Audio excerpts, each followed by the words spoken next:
being able to innovate and make all these new guns doesn't mean a thing if we don't have the ability to own them and everything like that. So we've joined forces with a lot of advocacy groups and put our money where our mouth is, and we've joined the fight.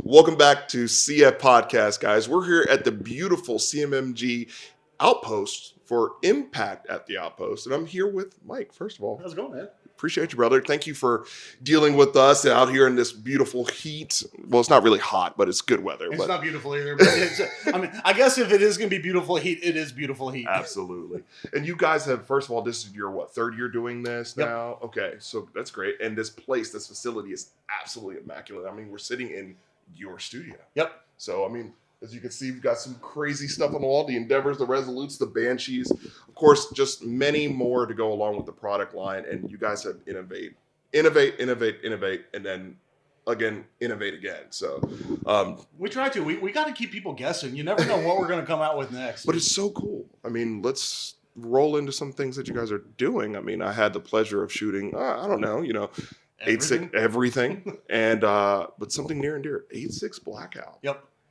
That's it's kind of funny when we first started talking about doing 8.6. There's always that kind of, I don't know if you want to say grumbling around. You hear people talking about it, and you're like, how much traction is this going to get? Does anybody really want this cartridge? And then you start looking into it, and you're like, all right, this has promise. And then you shoot it, and you're like, all right, this has a hell of a lot of promise. Right. And it's one of those things that, I mean, people are going to say, okay, that's Mike from CMMG. He's biased. He's going to try to sell a product.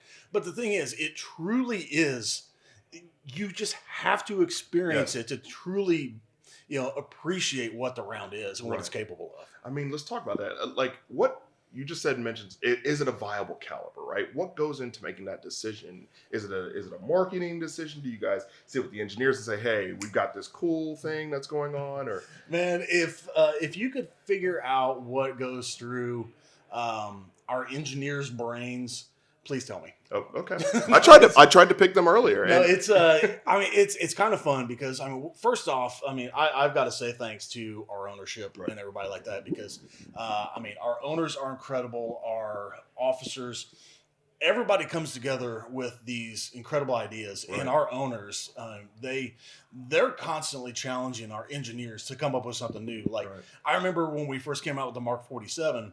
One of our owners went and did his own work to it, turned it into a 458, had totally different magazines, basically went into the engineering room, said, here, just make this more, profitable, more able to be reproduced so we can manufacture it. And then the 458 SOCOM, what was the, what did we call that? Oh man, we've had so many names I can't even remember offhand. The Anvil. Okay. Yeah, we called it the Anvil. So that was born from that. Okay. So our owners are just like, I want to see this.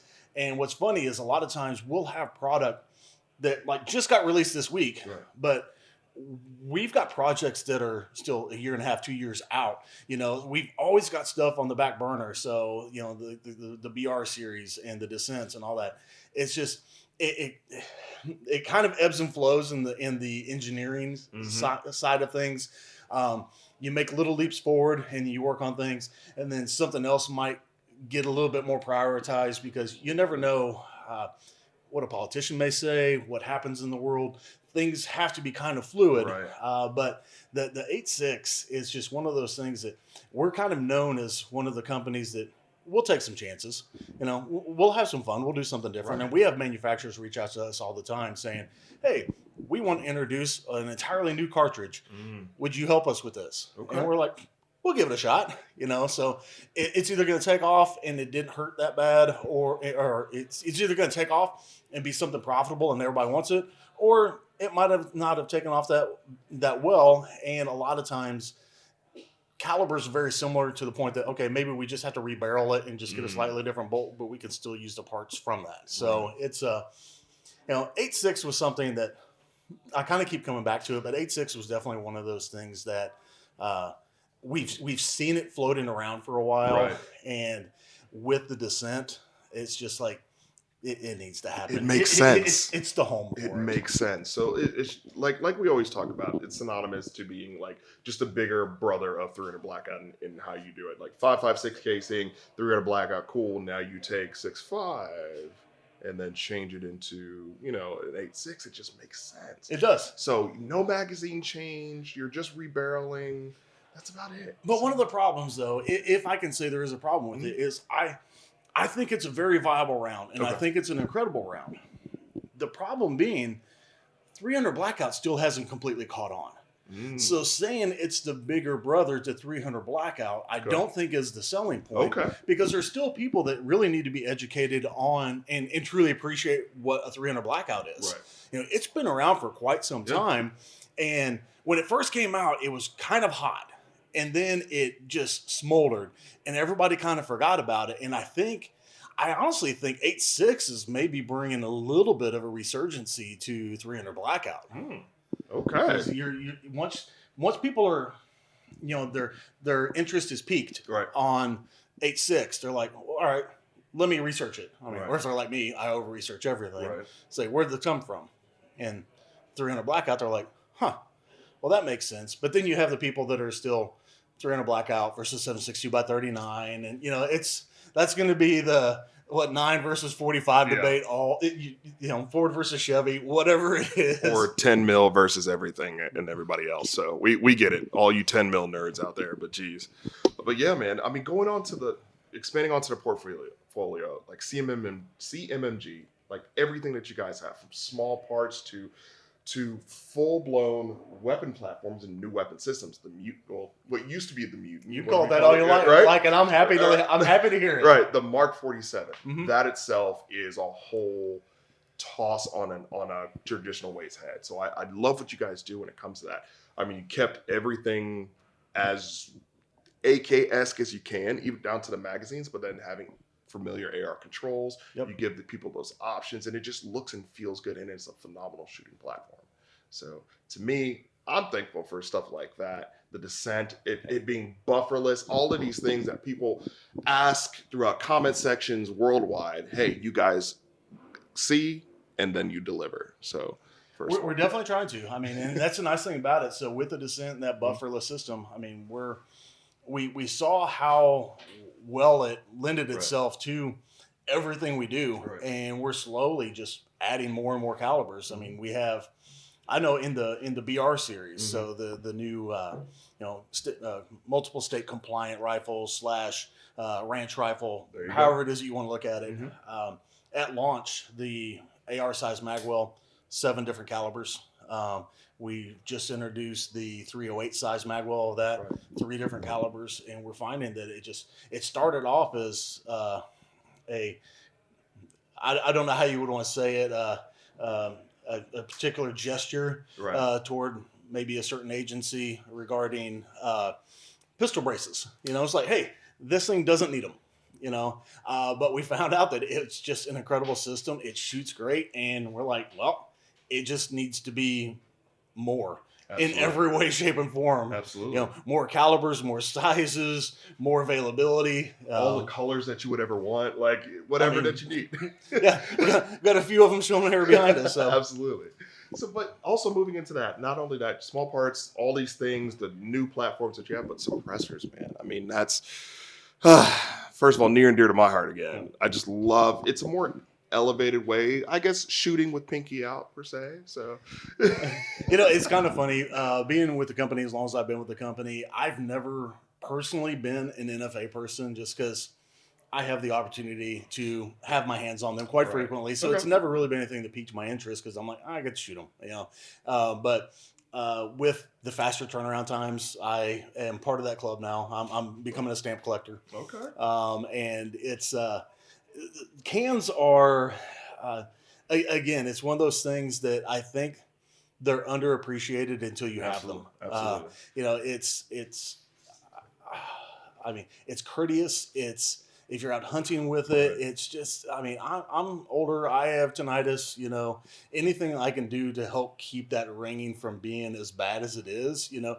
and every little bit helps. So it's just a ton of different offerings. So like our Def Can, we just re-released the different calibers in that. Okay.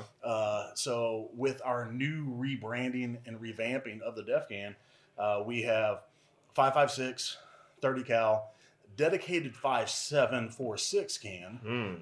So a lot of people would shoot 5.56 or shoot 5.7 or something out of a 5.56 can. Right. But it's not really optimized for it. Right. Or somebody might shoot 5.7 out of a 22 can that was rated for 5.7. Well, the pressure differences there, you're still not getting optimal suppression there. So we have a dedicated 5.7, 4.6 can. We've got, I'm not sure when this is being released, but we're not really hiding it. Okay. 8.6 can is on the docket. Absolutely. So you guys got a chance to shoot the prototype can. Yes. So it's going to be 8.6, 350 Legend. It's even 338 Lapua Magnum rated. And it's a very lightweight can. Yes, it is. That was one of the first things that I noticed. It was super lightweight. I didn't feel like anything was really on the end of a muzzle. You see this huge can on the end of it, and you're expecting it to be heavy. Insane. Nope. It's definitely light. It's very impressive on how well it does. I mean, the round itself lends itself to being suppressed, obviously. Right. But so we have all those that we've been working with other partners to make those cans to our specs for us. But this year we started doing cans in house. So our 22 suppressor that you got a chance to shoot, that's completely made in house now. Okay. So we're bringing more and more manufacturing of as many things as we can in house. I mean, you had a chance to tour the factory. Oh yeah. So it's more and more machines all over the place. Right. We just want to be able to be as self-sufficient as we can when it comes to most of that stuff.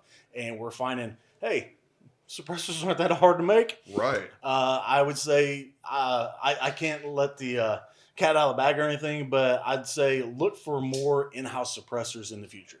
Okay, now that you mention that, because I did ask this question to the engineers, and they kind of gave me this like long stare, like, we want to say something, maybe we don't want to, but we talk about, you can buy this lower, and if you would say put it on this, it will work. What about, one stamp uppers per se?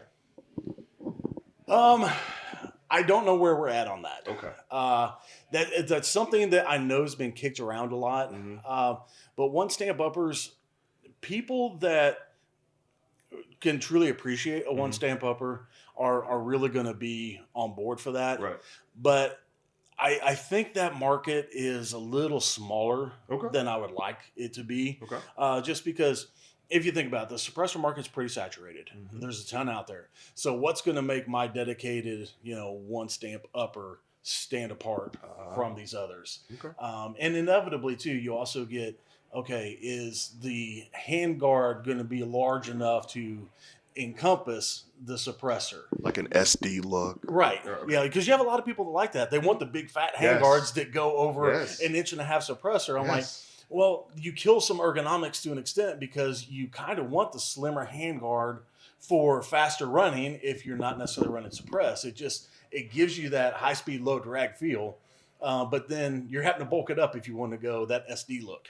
So it's trying to find the balance. I'm sure it's there somewhere, but the thing is, unfortunately, we're also at that point where we know we're not going to make everybody happy with whatever we do. So we want to try to make as many people as we can. So it's more market research. Very long, drawn out story to say, possibly, maybe sometime. I mean, I'm in the camp of a fully, 8.6 Blackout SD. I'm just saying that sounds very good to me. I'm pretty sure America would like that as well. But hey, you can't please everyone. I understand. So there you go. So going on to the rest of the line, I mean, Banshees, the pistol caliber carbine. Everybody loves it. Everybody knows it. 10 mil. For all those diehard 10 mil guys, they just, I gotta have 10 mil. Like, what was the deciding factor on that one for you guys? All the people on social media saying, "Where's the 10 mil?" The social media girl getting annoyed. They keep on asking about 10 mil guys. We got to do something. Yeah. So when we came out with radial delay blowback, we initially released it in 45 ACP. So that kind of caught everybody off guard because our first attempt at a Glock magazine fed PCC was 45. Okay. And people are like, what the hell? Everybody's going 9mm Glock. Naturally subsonic? No. Right. But the cool thing was 45 lended itself to some design challenges. Okay. So that's how radial delay blowback was born, Okay. is because when we were starting to do it, we figured out that it didn't have enough gas to run a gas system. Okay. But it was too much pressure to run traditional blowback. Okay. So we started playing with the different systems, and the answer was the radial delay blowback system.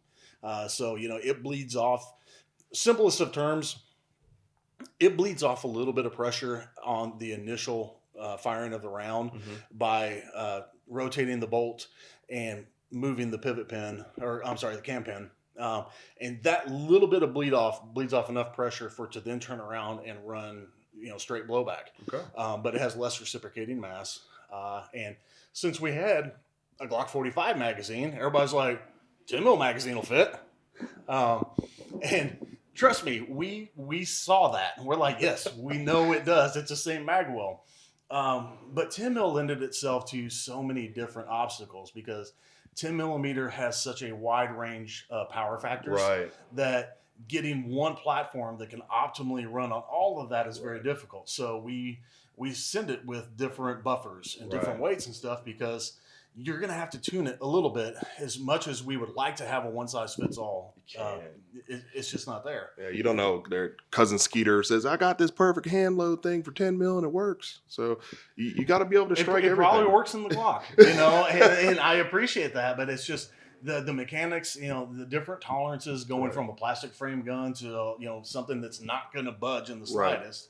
It just lends itself to different obstacles that we have to overcome. One of the other things we had to look at too is even though the physical dimensions, external dimensions of a 45 ACP magazine are the same as a 10mm, they actually have different seating heights. Right. Because you figure you're looking at 40 cal versus 45 cal. Right. So they don't actually seat at the same height. Okay. So our 45 lower isn't compatible with our 10mm lower or vice versa because the magazines won't seat at the right height to feed properly. Okay. So it's just a lot of little obstacles like that we have to look at.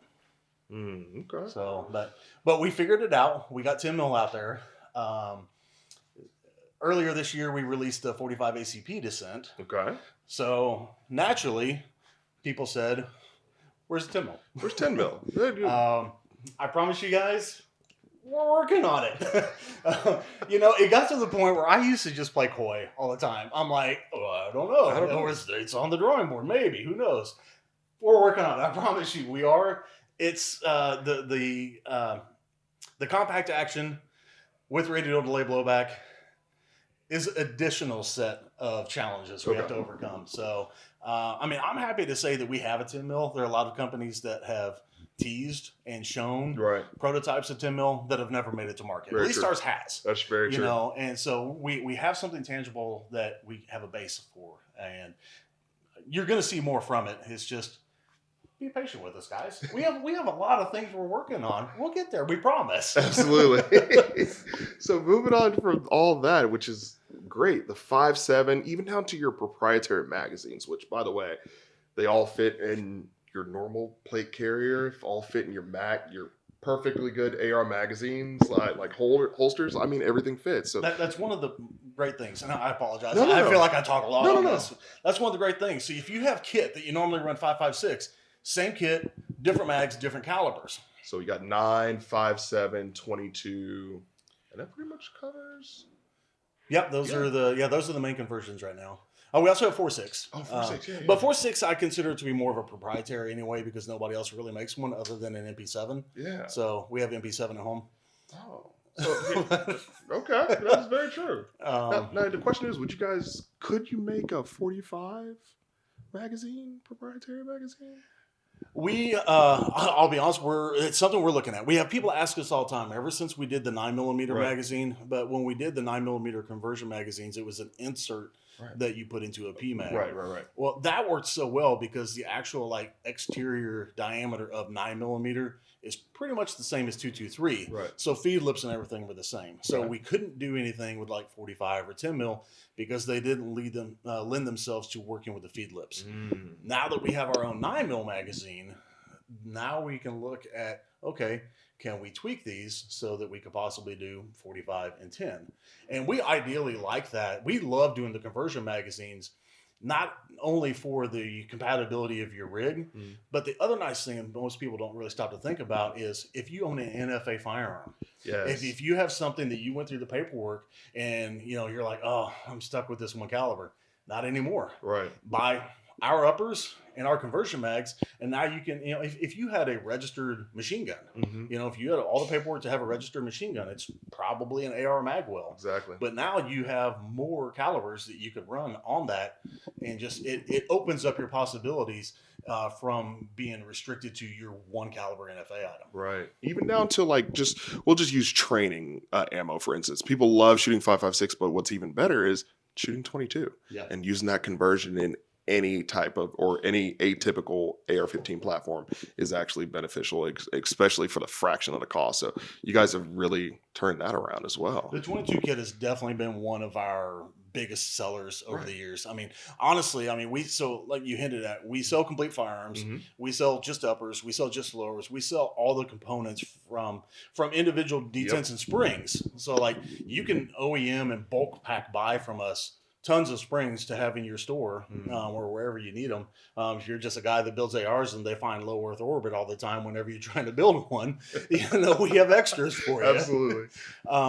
So we have all of that, but it's just, we're trying to be your one-stop shop. We can have you get a little bit of everything from us. So, I kind of lost where I was going with all that statement, but it's it's just more and more in house that we can provide to the customer in any way, shape, and form. And again, just like when we talked with the engineers this morning, one of my questions was how many parts are we getting outsourcing versus how many that we're bringing new in house, and with every new design comes something that you're bringing in house to try and solve that problem. So I appreciated that, number one, because it keeps QC completely in control. It keeps all this backstop of things, especially during COVID when we had supply chain issues, and I'm pretty sure everybody was affected through that, even down to just getting raw bar stocks material just for your barrels, for your blanks, all of these things. So having all that available to you, especially like the machinery that we saw today at the factory, absolutely amazing. Some of that. No, we were not allowed to, apparently. So we should fix that. I like that. See who we're talking to? I love that idea. It's great. What is the next thing for CMMG? I mean, what's on the horizon? Because just like you said, you guys always have things out the back pocket. But what is the new frontier? Oh man, I mean, one of the things that we've really been strong on in the last year or so too is trying to join as many partners as we can as far as staying in the fight for gun rights, in advocacy and training and all that stuff. So being able to innovate and make all these new guns doesn't mean a thing if we don't have the ability to own them and everything like that. So we've joined forces with a lot of advocacy groups and put our money where our mouth is, and we've joined the fight. The whole brace band thing. It's just every little bit's an infringement. So we're constantly keeping forward thinking on all those fronts.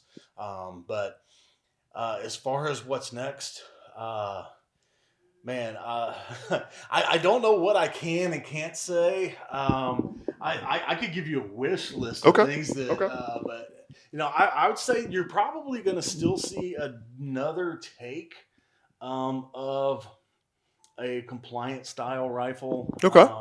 Maybe slightly different arranged, maybe different price point, maybe try to cover more compliance.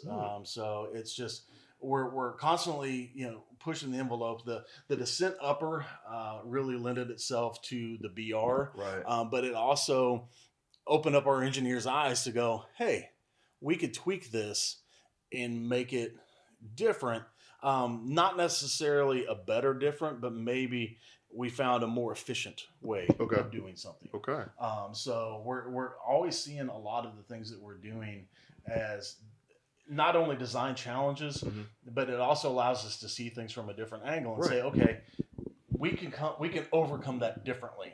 And when we really start looking at it, we're like, we can not only overcome it differently, we can overcome it more efficient or whatever it is. So it hopefully we'll find ourselves in a place where, we're going to be able to get, even more guns in the hands of more people too. Right. So, if I had a wish list, just because I've got to say this, because everybody has asked me this for 10 years. Okay. I promise you, I'm the first person on the list that wants a Mark 74. Okay. I have no idea. This is not me alluding to anything in the wings, because you can't find 5.45 ammo anywhere. But I'm just saying, for all of you that are like, where's the Mark 74? I'm with you. I promise I want one too. It's funny that you said that. While we were, on lunch break, I was standing in line and I mentioned to Ryan, I said, Ryan, wouldn't it be so cool if they had one that was in 5.45? And then you just so do I. It's so soft. Now, to me, that is a phenomenal, it's one of the most perfect calibers. It's so soft. It carries out. It's BC is great. It's just great. But again, right now, we're kind of in that dried up slump right now. So me not being on the engineering team, just me, armchair gunsmith, Dremel tool gunsmith. Okay. Okay.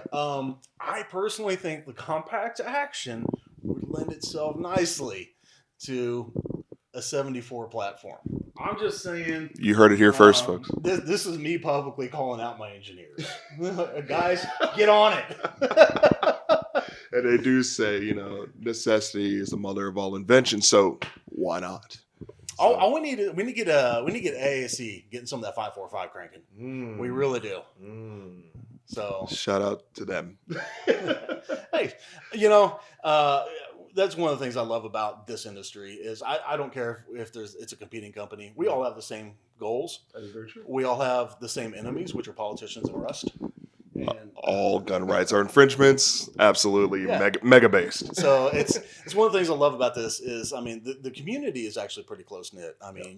I can be friends with other people that work for other manufacturers and honestly call them friends because.